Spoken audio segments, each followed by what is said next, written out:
Sveiki, čia Gerimantas Kaigalas ir šiandien pakalbėsime apie taip vadinamą dvigubą gyvenimą, kurį gyvena krikščionys, ir tai nėra blogąja prasme dvigubas gyvenimas. Tai rodo į mūsų dvigubą prigimtį, kurią mes nešiojame. Taigi šiandien pakalbėsime apie Jokūbo / Izraelio gyvenimą, nes Dievas nesigėdija vadintis tiek Jokūbo Dievu, tiek Izraelio Dievu. Taigi, skaitydami Bibliją apie tikėjimo patriarchų, tokių kaip Jokūbo gyvenimus, negalima nesistebėti Dievo jėga, gerumu ir išmintimi pakeisti ir transformuoti žmogaus charakterį, mąstymą ir gyvenimą taip, kad šių žmonių gyvenimo pabaigoje mes galime juose įžvelgti tarytum Jėzaus Kristaus šešėlį. Dažnas iš mūsų pasvajojame, kaip būtų nuostabu susikeisti vietomis su Abraomu, Izaoku ir Jokūbu. Dievas, kaip minėjau, nesigėdija vadintis jų Dievu ir visoms kartoms išpažįsta jų vardą, pripažindamas, kad jų gyvenimas buvo tinkamas ir patiko Dievui. Taigi kiekvienas iš mūsų turbūt norėtumėm panašiai sulaukti tokio įvertinimo. Taigi vienas iš Biblijoje minimų tikėjimo patriarchų ir yra Jokūbas, kurio gyvenimas patyrė didžiulę transformaciją ir kurio vardas buvo paties Dievo pakeistas iš Jokūbo į Izraelį. Taigi savo kelionės žemėje metu Jokūbas tapo Izraeliu. Šį vardą davė jam Dievas. Dievas ilgus metus dirbo su Jokūbo širdimi, motyvacija, mąstymu, pasirinkimais, kol iš tiesų padarė jį Izraeliu. Taigi Senajame testamente vardas simbolizuoja ir atspindi visą žmogaus gyvenimą ir nusako jo charakterį. Taigi vardo pakeitimas reiškia, kad žmogus buvo perkeistas ir tapo visai kitokiu. Tai, kad naują vardą Jokūbui davė Dievas, rodo, kad šį Jokūbo virsmą arba transformaciją kitų asmenių inicijavo ir įgyvendino pats Dievas. Taigi, skaitydami Bibliją mes galime pastebėti daug vietų, kur Dievas save vadina tiek Jokūbo, tiek Izraelio Dievu. Ką tai reiškia? Ką tai reiškia mūsų gyvenime? Taigi Dievas vertina ir pripažįsta visą Jokūbo Izraelio gyvenimą. Nors Jokūbas simbolizuoja tikintį, bet dar nepakeistą, su trūkumais, klaidomis, silpnybėmis, Dievas nesigėdija vadintis Jokūbo Dievu. Taigi, ką tuo nori pasakyti mums Viešpats? Dažnai mes galvojame, kad Dievas bodisi, gėdijasi, vengia mūsų, kada mes klystame, klumpiame, pasukame į šoną ar padarome klaidas. Mums atrodo, kad tokiais momentais Dievas yra toliausiai nuo mūsų ir mažiausiai nori save asocijuoti su mumis. Tačiau Jokūbo gyvenimas rodo, kad Dievas pripažįsta ir susitapatina su Jokūbo visomis jo gyvenimo aplinkybėmis. Tai pabrėždamas, kad jis nėra vien tik pakeisto žmogaus Dievas, tai yra krikščionio, kuris yra geras, gražus, perkeistas, bet jis yra ir proceso Dievas, tai yra Jokūbo Dievas. Kartais mes galvojame, kad Dievas džiaugiasi ir priima tik pakeistą ir be klaidų gyvenantį krikščionį. Juk Dievui svarbus tik galutinis rezultatas, tai yra perkeistas žmogus, Izraelis. Ar iš tiesų? Mums atrodo, kad kol einame per tą transformavimo procesą, Dievas yra kažkur toli, atsiriboja nuo mūsų klaidų, nuo nesėkmių ir laukia, kadagi mes galiau pasikeisime. Tačiau taip nėra. Biblija rodo, kad Dievas išpažįsta save tiek Jokūbo, tiek Izraelio Dievu. Tai reiškia, kad jis yra mūsų Viešpats nuo pradžios iki pabaigos. Jis mūsų Viešpats, kada mes suklupę ir suklydę, jis mūsų Viešpats, kada mes nugalime ir išstovime. Tai yra ir proceso Dievas, ir rezultato Dievas. Jis nesigėdija ir priima tave ir mane. nepaisant mūsų suklupimų, nes žino, kad versdamas tave vardo pakeitimo, tai yra tavo gyvenimo pakeitimo keliu, jis pats keičia ir tobulina savo širdį. Taigi psalmėse mes skaitome, pavyzdžiui, 41 psalmė 13 eilutėje, kur sakoma, palaimintas tebūnie viešpats, Izraelio Dievas per amžių amžius. Ir psalmėse 146 5 eilutėje taip pat skaitome, laimingas, kurio pagalba yra Jokūbo Dievas, kuris viltis sudėjo viešpatį savo Dievą. Taigi Dievas pripažįsto Jokūbo gyvenimą kaip savo rankų darbą. Viešpačiui jo paties vykdomas perkeitimo procesas lygiai tiek pat svarbus ir pripažįstamas kaip ir pats rezultatas. Jis mėgaujasi šiuo procesu ir gėrisi kiekvienu savo rankų judesiu ir prisilietimu prie tavo ir mano širdies. Tačiau pažiūrėkime, o kaip iš tiesų pats Jokūbas savo gyvenimo pabaigoje įvertino savo gyvenimą. Taigi Biblijoje skaitome, kad savo gyvenimo pabaigoje Jokūbas su visais vaikais ir turtu dėl bado buvo priverstas pabėgti į Egiptą. Būdamas gyvenimo saulėlydyje, Jokūbas stojo Egipto faraono akivaizdoje. Prieš viso pasaulio valdovą stovėjo senas žmogus, praleidęs visą gyvenimą ganydamas gyvulius. Biblija parodo šių dviejų žmonių akistatą. Galingiausio ir pačiame jėgų, galios ir valdžios viršūnėje esantį Egipto valdovą ir gyvenimo pabaigoje esantį susenusį Jokūbą.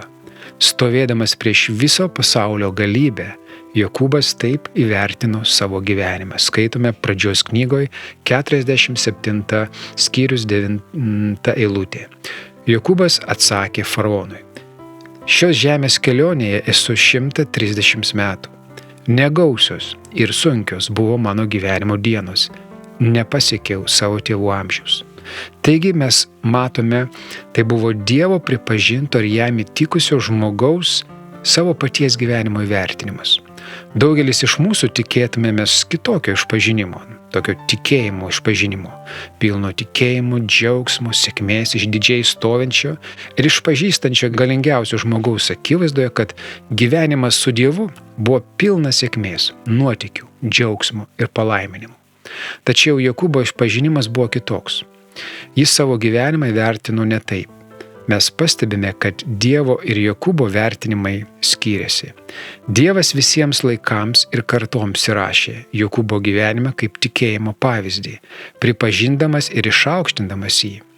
Dievas susitapatino su Jokūbu ir vadino iki šiol vadina save Jokūbo Dievu. Jokūbasgi priešingai savo gyvenimą įvertino kaip trumpą ir sunkų. Taigi čia trumpam stabtelkime, o po muzikinės pertraukėlės toliau pažiūrėsime, koksgi buvo Jokūbo gyvenimas ir kodėl jis taip save įvertino.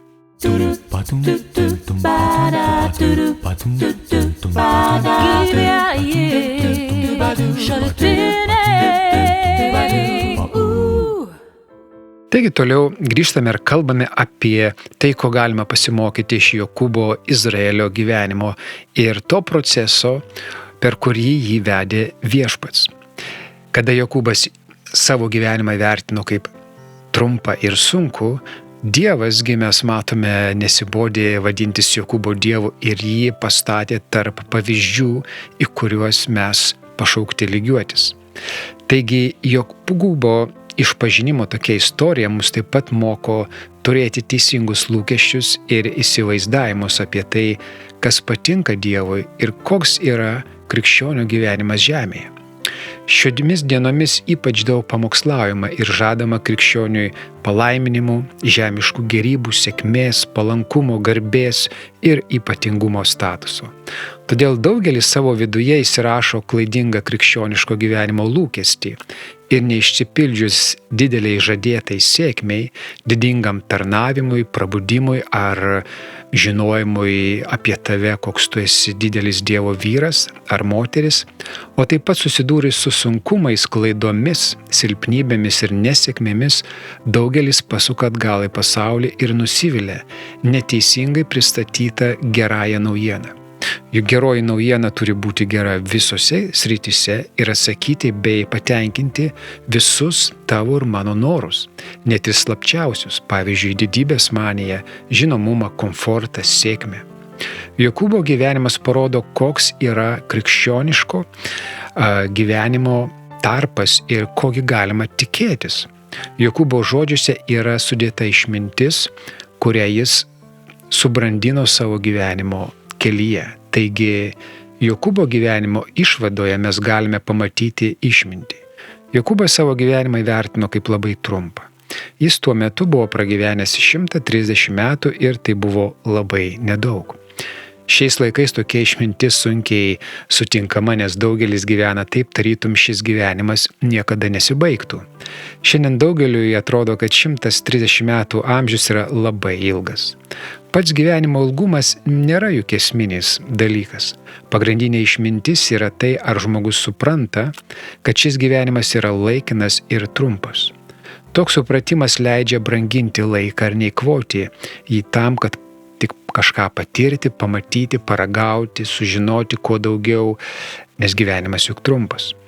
Priešingai, išmintingas mąstymas suteikia žmogui amžiną perspektyvą ir priartina jį prie klausimo apie gyvenimą anapus ir sprendimus, kurie nulemia, kur ir kaip visą amžinybę praleis žmogus.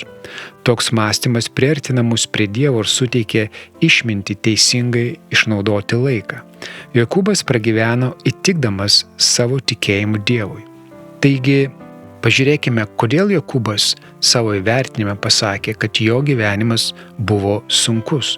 Kokiegi buvo Jokūbo gyvenimo sunkumai, kokiegi jie. Antra, Jokūbo gyvenimo reziumė, jeigu taip sakysim, buvo susijusi su sunkumais.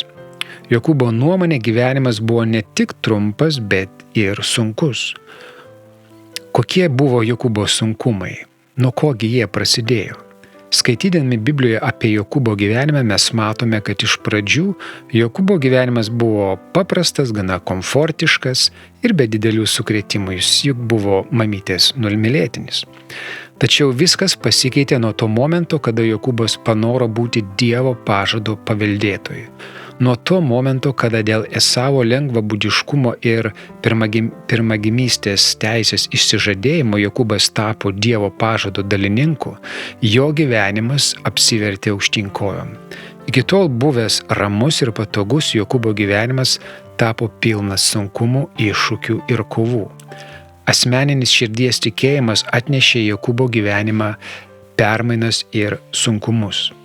Panašiai vyksta ir mūsų krikščionių gyvenime, ir ypač jo pradžioje.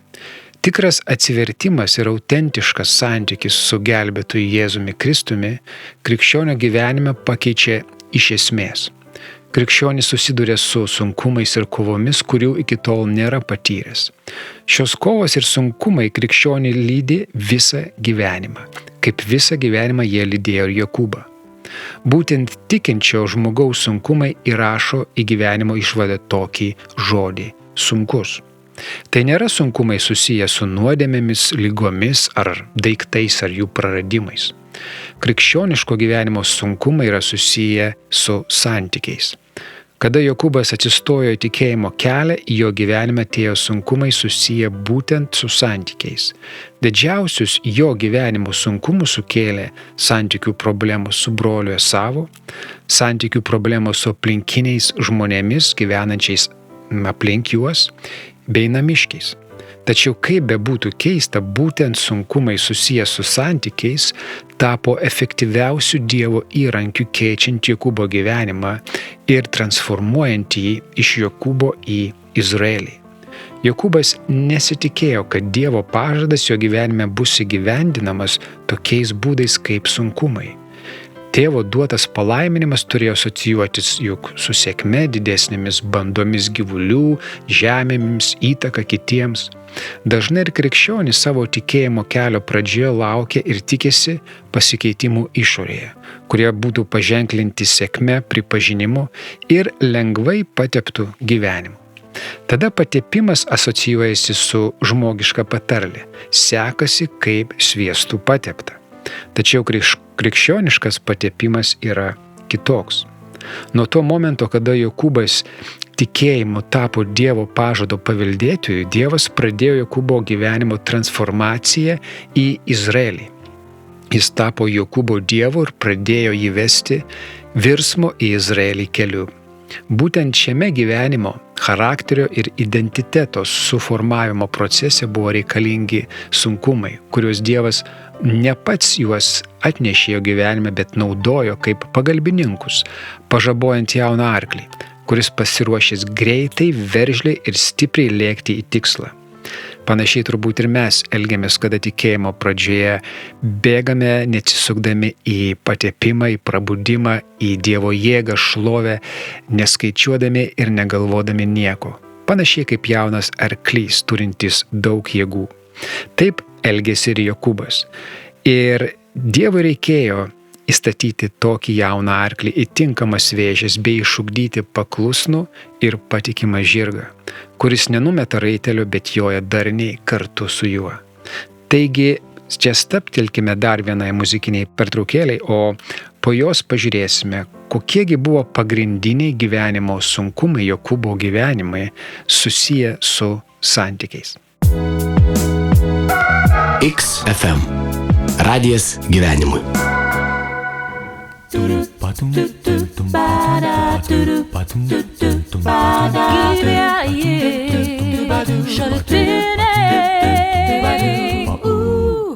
Taigi toliau kalbame apie tai, su kokiais sunkumais susiduria krikščionys, ir to pavyzdys yra tikėjimas patriarcho Jokūbo ir jo gyvenimas bei sunkumai. Kaip kalbėjome prieš tai, yra keletas arba 3 sunkumų tipai susiję su santykiais, kuriuos pergyveno Jokūbas ir su kuriais mes būtent susidurėme ir susidursime visą likusį gyvenimą.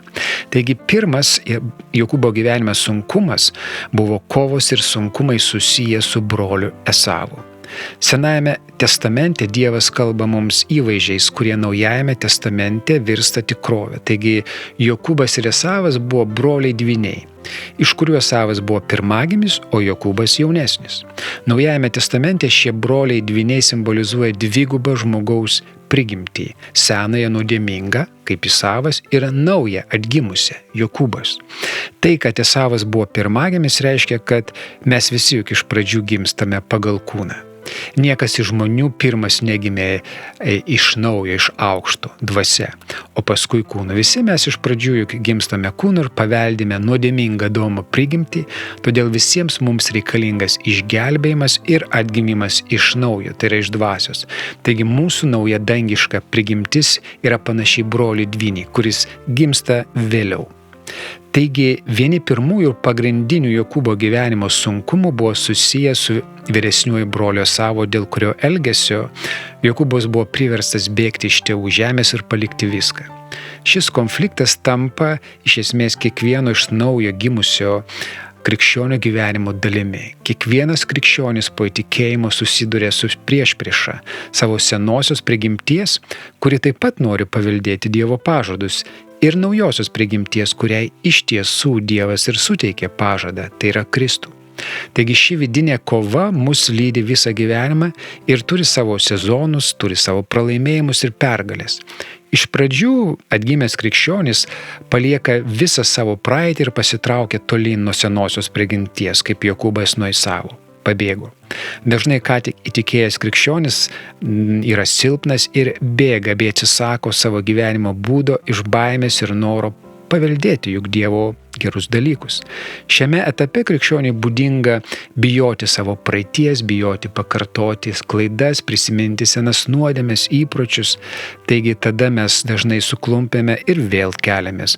Bandome dar ir dar kartą nugalėti tam tikrą nuodėmę, pakeisti įprotį ar tam tikrą charakterio savybę. Kai kada mums pavyksta, bet kartais ne. Ir toks ciklas kartojasi, kai prasideda kova mūsų viduje, iš esmės tarp senosios ir naujosios prigimties. Taigi vėliau mes pradame ragauti šios kovos vaisius, kada leidžiame Dievui mus pravesti pro tam tikrą procesą. Šios kovos metu Dievas keičia mus. Būtent mūsų viduje, kovojant ir stengiantis nugalėti senąją prigimtį, kuri mums sukelia nepatogumus, sunkumus, mes tada esame keičiami. Taigi, kokie pagrindiniai būdai, kuriuos Dievas naudoja mūsų gyvenime, Jokūbo gyvenime, kaip nugalėti senąją prigimtį?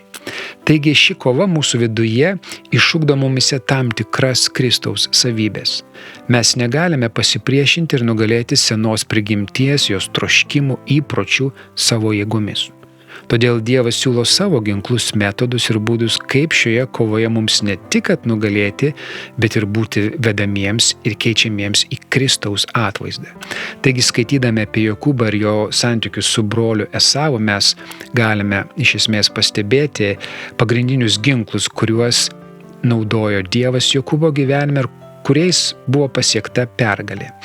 Taigi, vienas iš tų ginklų yra sugebėjimas atleisti ir atleisti savo ir priimti atleidimą, kurį suteikė mums Viešpats. Norint įveikti senąją prigimtį su jos troškimais, įpročiais, reikia išmokti priimti pilną ir visapusišką savo nuodėmių atleidimą. Laisvę nuo senos prigimties pasiekėme ne savo pastangomis keičiant elgesį, bet pirmiausia sugebėjimu priimti iš Dievo atleidimą. Atleidimas duoda malonę nugalėti, nes ten, kur yra atleistos nuodėmės, ten jų nebėra. Nes tik atleista nuodėmė yra nugalima. Kitas Dievo ginklas, skirtas nugalėti seną prigimtį, gali atrodyti iš pirmo požiūrio keistas, bet tai yra mūsų silpnumas. Po įtikėjimo Dievas krikščionį pradeda vesti ne stiprėjimo keliu, bet silpnėjimo. Tik silpnas krikščionis gali remtis stipriu Dievu. Tik tam, kuriam reikia pagalbos, jie gali priimti. Kada Jokūbo gyvenime iškilo santykių su Esavo problema, jo saugus ir pasitikintis savimi gyvenimas pradėjo keistis į silpną ir priklausantį nuo Dievo gyvenimą. Jokūbas pamatė, kad jis be Dievo pagalbos negali nieko padaryti. Pamatę savo silpnumą, jis kreipėsi į Dievą su prašymu, kad jis apsaugotų ir padėtų jam. Iki tol mes nerandame Biblijoje Jokūbo maldų, nerandame, kaip jis kažko prašė iš Dievo, bet kada jis bėgo nuo Esavo ir neturėjo nieko ir teko atsigulti ant žemės, ant akmens, jis jau pradėjo prašyti Dievo, sako, jeigu tu tik tai mane parvesi, saugų, apsaugosi, bus tas ir tas. Taigi, džiaugtis pergalę senosios prigimties pažabojimo mes pradedame tada, kai leidžiame Dievui parodyti mūsų silpnumą ne tam, kad mus pažeminti arba priminti, kokie mes silpni esam, bet tam, kad parodyti mūsų stiprybės suolą ir išgelbėjimo šaltinį, tai yra Kristų. Būdami stiprus, iš savęs mes Dievo stiprybės nematome. Ir supratimo, kad pažaboti senos prigimties mes negalime, tada neturime. Ir trečias ginklas, apie kurį kalba Biblija ir mes matome Jokūbo gyvenime ir kuris veikia mūsų gyvenime, tai yra priklausomybė nuo Dievo. Kai Jokūbas savo gudrumu, savo pirmgimystę iš Dievo pasiėmė, kaip sakoma, iš Esavo, jis buvo savarankiškas, nepriklausomas, stiprus ir gudrus. Galima sakyti, klastingas žmogus. Tačiau Dievui pradėjus įvesti Izraelio formavimo keliu, jis tapo silpnas ir jo gyvenime atsirado tokie dalykai kaip prašymas, malda, aukuro statymas, Dievo pagalbos lūkestis. Jokūbas nugalėjo Esavą ir grįžo atgal į pažadėtą žemę, neremdamasis savo gudrumu ir jėgomis, bet jau vedamas Dievo apreiškimo ir pakeisto charakterio, kuris leido jam mėgautis gyvenimo pažadėtoje žemėje ir nebijoti Esavo. Taigi šių dienų didžiausias krikščionybės deficitas yra priklausomybė nuo Dievo. Šiandien dažnai nėra būtina matyti ir girdėti, ką Dievas daro mūsų gyvenimą, nes tai užgožia informacijos, pamokslų, mokymų, filmų ir renginių bei projektų gausa bažnyčiose ir pasaulyje. Mūsų širdis pavargsta klausti, girdėti ir matyti Dievą, nes informacinis įvairialypės krikščioniškos tematikos fonas dažnai padaro mus viską žinančiais, stipriais, organizuotais ir turinčiais visas įmanomas priemonės ir instrumentus pasiekti Dievo tikslus. Poreikio priklausyti nuo Dievo dažnai nėra. Tačiau Dievo meilė mums yra tokia didelė ir jis nebijo bei nesigaili sugriauti mūsų pačių iniciatyvas ir projektas – patraukti kitus mūsų širdies kampelėje esančius pasitikėjimo šaltinius, tam, kad nusivylę savo jėgomis atvertume ausis be akis ir taptume priklausomi nuo kalbančio, rodančio ir veikiančio Dievo. Taigi čia dar kartą stabtelkime muzikinėje pertraukėlė, po jos toliau pratęsime mintį, kokiegi antro tipo sunkumai buvo Izraelio Jokūbo gyvenime.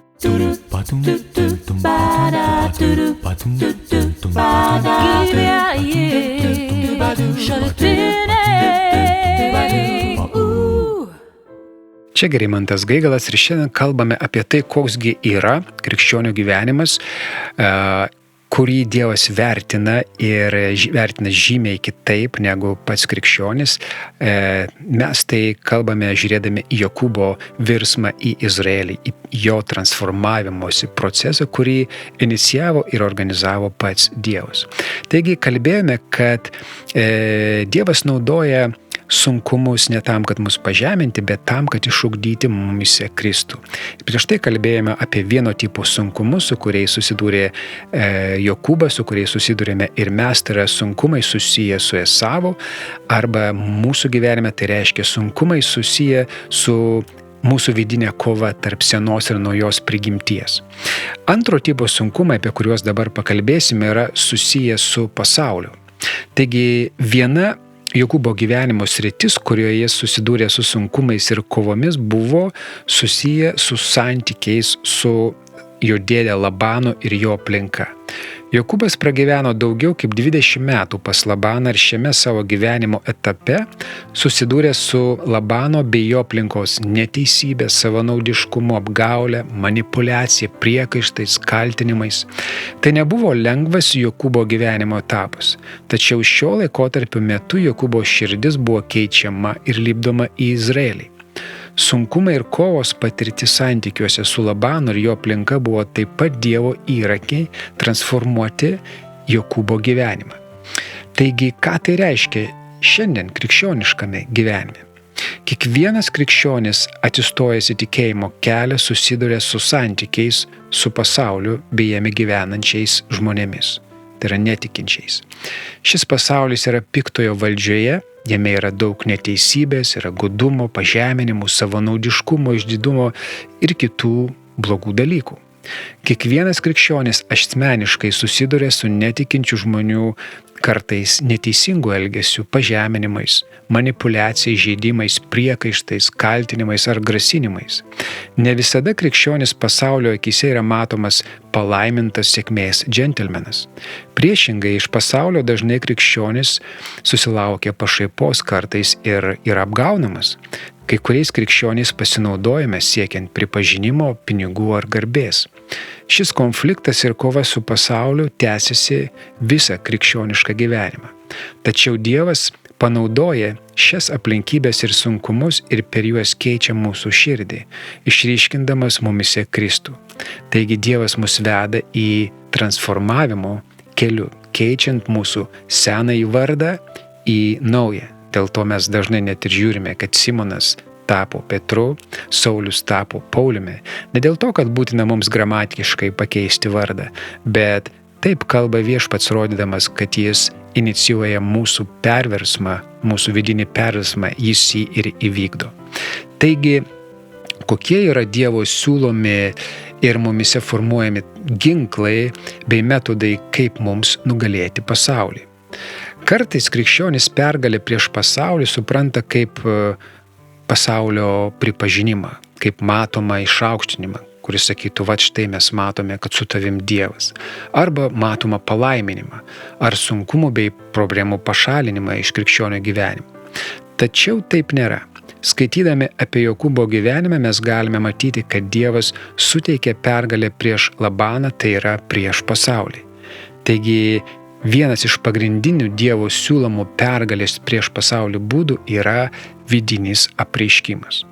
Kada Jokūbui buvo sunku ir jis susidūrė su apgaule bei manipuliacija, Dievas jam suteikė apreiškimą, kurio pagalba Jokūbas išstovėjo tikėjime ir buvo apsaugotas. Taigi ten prisimename turbūt tą istoriją, kada vieną naktį Jokūbas susapnavo sapną, kuriame Dievas jam apreiškė, kaip elgtis su bandomis, ko pasėkoje Jokūbas nenukentėjo. Taigi Dievas taip pat apreiškė, kada Jokūbui palikti Labano namus, kur keliauti, kaip elgtis pažadėtoje žemėje ir panašiai.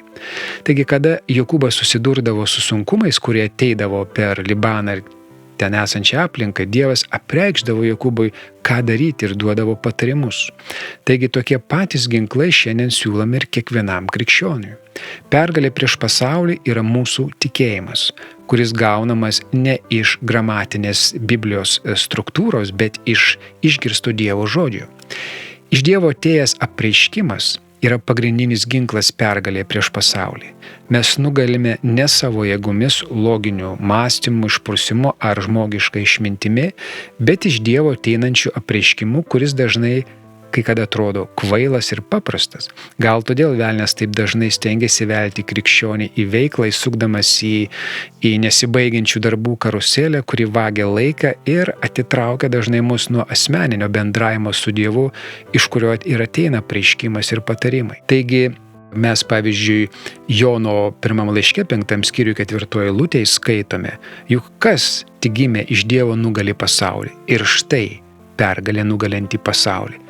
Mūsų tikėjimas. O kaip žinome, tikėjimas ateina ne iš Biblijos, bet iš klausimo. O klausimas ateina iš Dievo žodžio, kada Viešpats kalba per savo žodį tau ir man. Taigi, koks yra antrasis Dievo siūlomas ginklas prieš pasaulį, nugalint pasaulį, kas vyko ir Jokūbo gyvenime. Ir šis ginklas vadinamas vaisingumas. Būtent neteisingoje, priešiškoje ir manipuliacinėje aplinkoje Jokūbas plėtėsi ir augo. Gyvendamas nedraugiškoje aplinkoje Jokūbas sukūrė šeimą, tarnavo ir praturtėjo, tai yra tapo vaisingas. Tai suteikė jam jėgų ištverti neteisybę ir išlaikyti širdyje troškimą grįžti pažadėtą žemę. Taigi panašiai vyksta ir mūsų gyvenime. Vaisingumas, kuris ateina iš apreiškimo ir tarnavimo kitiems, apsaugo mus nuo pasaulio ir jo gyvenimo būdo, besireiškiančio įvairia lypių sugedimu. Mūsų tikėjimo išraiška, ateinanti per meilę, kantrybę ir santykiais, mūsų santykėje su pasauliu ir kitais žmonėmis mus iš esmės apsaugo nuo pralaimėjimų. Būtent neteisingoje ir tamsioje aplinkoje mes galime šviesti Dievo gerumu, būti vaisingais. Vaisingumas nėra vien tik papildomas uždarbis danguje, už kurį tu gausi namelį ar pilį, bet tai yra galingas ginklas, leidžiantis nugalėti pasaulį. Taigi mes matome, kad Jokūbo gyvenimas po gavimo pirmagimystės prasidėjo sunkus ir problemiškas. Jis iš karto įėjo į konfliktą su savo broliu, su savo viduje gyvenančia sena prigimtimi. Vėliau jis įėjo į sunkius santykius su Labanu, su aplink jį gyvenančiais netikinčiais, neturinčiais to tikėjimo, kokį jis turėjo. Ir jis tą nugalėjo per vaisingumą, per apreiškimą, o savo senai prigimtį per atleidimą, kurį Dievas išugdė jame sugebėjimą atleisti Esavui. Taigi čia stabtelkime paskutiniai muzikiniai pertraukėlį, o po jos grįšime ir pakalbėsime, koksgi trečias sunkumas susijęs su santykiais buvo Jokūbo gyvenime.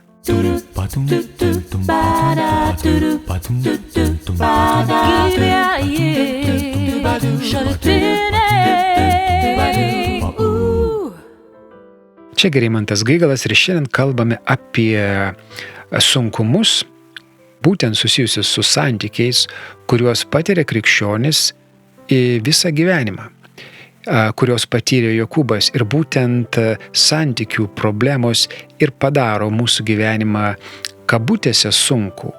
Ne tokį vis dėlto kaip Jokūbas, kuriam buvo sunku neturint viduje Dievo dvasios, bet vis dėlto bendraujant su krikščionimis, žiūrint į savo gyvenimą ir kitų tikinčių gyvenimą, galime pastebėti, kad 3 tipų sunkumai susiję ne su nuodėmėmis, ne su lygomis ar kitais dalykais, bet su santykiais lydi krikščionį visą jo gyvenimą. Kodėl jie nedingsta? Todėl, kad tai yra vieni iš pagrindinių Dievo instrumentų, keičiant ir transformuojant mus į žmogų panašų į Kristų.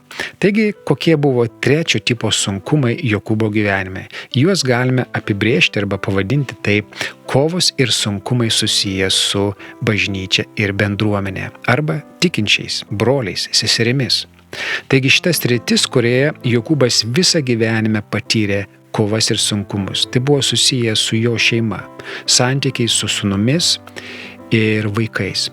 Jokūbas susidūrė su didelėmis problemomis, kurias sukėlė jo sūnus, keršydami kananiečiams už savo seserį, dėl ko Jokūbas buvo priverstas bėgti ir keliauti į kitą vietą. Taip pat Jokūbas patyrė neteisingą ir žeminantį savo pirmagimio Rubeno elgesį, kada jis permiegojo su Jokūbo tarnaitė.